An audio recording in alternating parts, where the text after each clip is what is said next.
పవన్ కళ్యాణ్ కి సూటి ప్రశ్న 2000 సంవత్సరాల చరిత్ర కలిగినది తెలుగు భాష కేవలం 700 సంవత్సరాల చరిత్ర కలిగింది హిందీ భాష పెద్దమ్మ ఎలా అవుతుంది ఆ స్థాయిలో ఉండి కనీసం చరిత్ర తెలుసుకోరా ప్రముఖ రచయిత నందిని సిద్ధారెడ్డి పవన్ కళ్యాణ్ అనేట ఆయన వచ్చి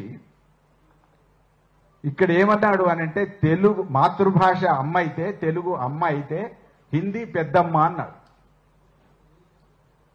ఇంగ్లీష్ పెద్దమ్మ అని అనుకుంటే ఒకటి నేను స్పష్టంగా అడగదలుచుకున్నా 2000 సంవత్సరాల చరిత్ర కలిగినటువంటి భాష తెలుగు భాష కేవలం 700 సంవత్సరాల చరిత్ర కలిగింది హిందీ భాష ముందు పుట్టింది పెద్దమ్మ అవుతుందా తర్వాత పుట్టింది పెద్దమ్మ అవుతుందా కనీసం వయసు రీత్యా చూసైనా కూడా మాట్లాడవలసినటువంటి ఒక సందర్భం ఉంటే పవన్ కళ్యాణ్ లాంటి వాళ్ళు